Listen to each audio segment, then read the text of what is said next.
để nó giờ của lũ thi cha cứ cũng bằng sa tăng tỏ yếu cho lúc lâu thì để nó nè dùng có thật ta đấy nè có thứ sáng yếu tăng xin nó là tất nhiên mà tới vì giờ mua cá mò chỉ có thế đấy chỉ tao yếu nó tao có cho cá mò khó về để nó lâu ra cho trái chỉ có mà lấy yếu nè cái ra lúc lâu thì chỉ có yếu là đâu đó sợ chỉ yếu ổn định đó hay là ít nhiều tập can rồi vậy chắc cũng mà lấy mua cho mấy sai của cho giống á nên nó giờ lúc là biết tao học này nếu mà lên disk break giống đó nè giống thế nè chị để nó giờ lúc chị sau nó giờ tụt tiền nè tụt tiền để nó mà để nó giờ lúc chuyển điện động hoặc để nó giờ lúc berry indicator khai hạt ta lúc cho tiền bắt đầu tăng hoặc nó chỉ là giờ autumn break giống thế nè chị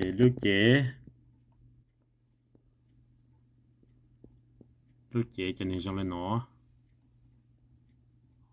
lúc lon cho các chị nên trong lên nó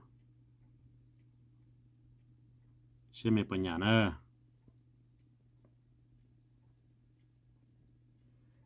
chị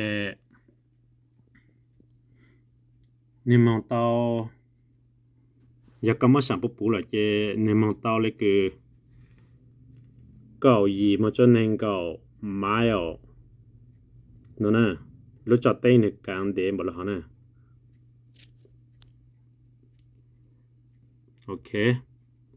họ luôn về chị giờ hồ enter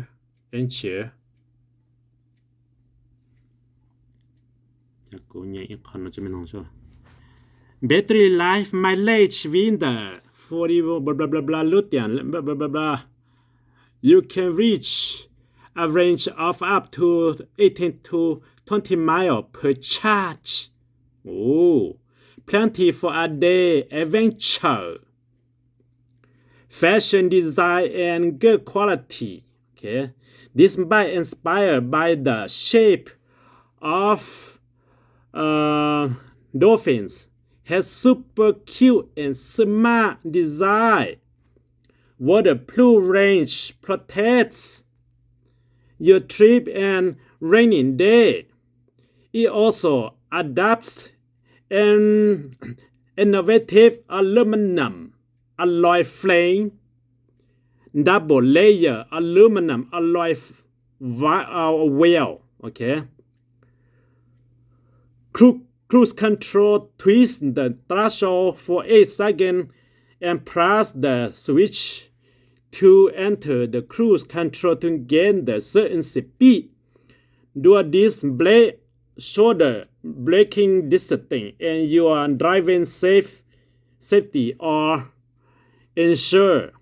as both the front and the rear mechanical display and well equipped. Our electric bicycle, it makes stopping smooth and so easy to maintain. The price is $439.99 plus $20 shipping. Okay, so this probably get you to $460. $460, guys. Okay, giờ lúc nó giờ của lúc future buy nè.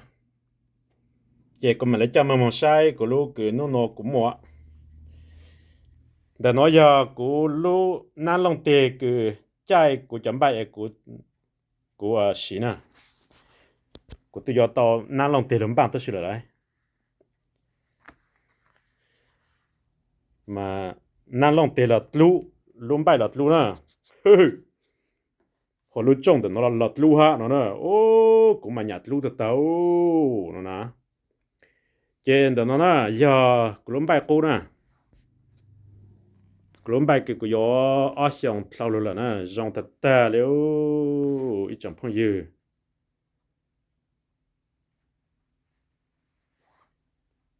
luôn đó nó của gió tao ở trong đào sao cũng bắt tao chạy đào cầu ra là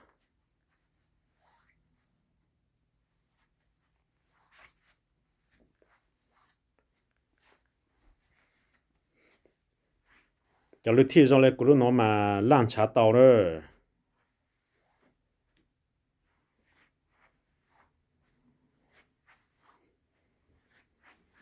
lúc nó giờ tổ xưa hoặc lúc cái của gió gió đó mà chỉ giờ tổ nè giờ phải phan dù tổ nữa nè giờ ta có tổ là yên tàu họ có chỉ tổ là có bị sẽ chế phải pha một có thâu lại lệ nó nè chế giống hà mà luôn đó mà chuyện hai chăng nó ở bên bầu ha ok dùng có cơ rồi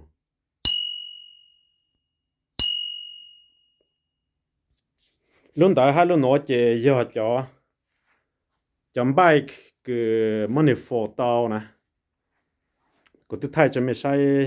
ở bên ra lại thọ dùng cái mà chế mani có cho cho nè nóอยากให้เช็คก็nóอยากให้เช็คก็nè một có cho cái tao cái bỏ sẽ chế cái lão bài sẽ ô dùng gì tất ta rồiไม่ชอบโอ้จิตตัดเลี้ยวจะโยกูจะป้าตาฉันไม่ปัญญาสุดเท่านั้นนะกูมาหาจูหรืออย่างนั้นมันกูจะช่วยหยาหาจูรู้โลเราจะหรืออย่างนั้นมันกูจะช่วยหยานะกูหาหยาจนเท่านั้นลุกที่เนาะนั่นแหละกูหยาลุกที่ห้ามาโตห้ากูหยางก็โลหยาหรืออย่างเลยพออยากเช่นะมากูหาจิหยากูจะป้าใช้ยาตีจังนะเช่นะมากูหาจิหยาบอกเท่าเนาะ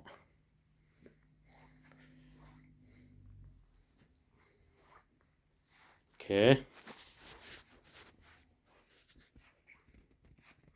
โอ้จงกูจะโย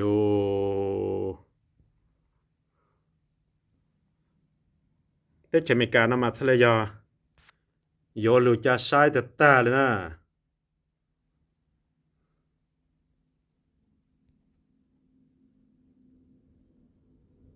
only burn ซื้อ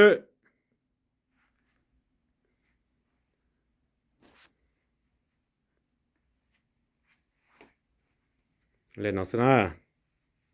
แล้วล่างย่อยกูหลังไทยเสื้อก็สรุปเล่าหลินได้เจกูจะโยนนะโอ้ใจยังมันจีต่อจงก็ทำมาละฮะเฮ้ยเอาลูกเปล่าโจโตจิตทิท่า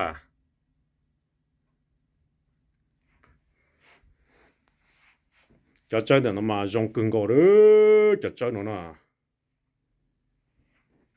จะน้องนะอยากจะช่วย surgery นะ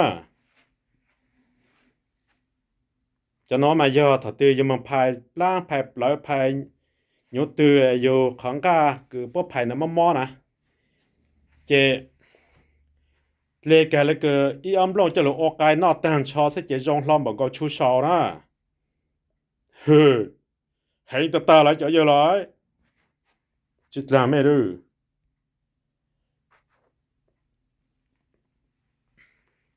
กูจะชวนเรานะอย่าแต่ไม่เลยเตรียมมัวพายปล้างพายปล่อยพาย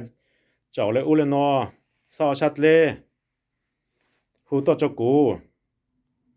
มาเลยสร้างอีกข้อตัวเจ้าแม่กูยกเพ่งยีซื้อเกสร้างซื้อละยอนะนะโอเค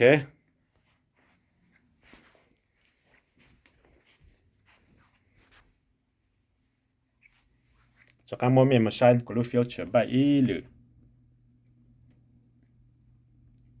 จริงเดี๋ยวตอนเด็กน้อยเจกูยอตอรู้น้อตัวมองจูกูรู้โอเคจะออลุลุงจาเนอ ở lúc luôn gia chỉ có chạy lúc từ chạy sáng chạy lúc phải phát nữa nó chỉ giờ họ cho sau chỉ có chỉ cho phu là sự họ giờ ta sáng chạy lúc cứ cố là mà lấy chạy luôn đợi nó nè ha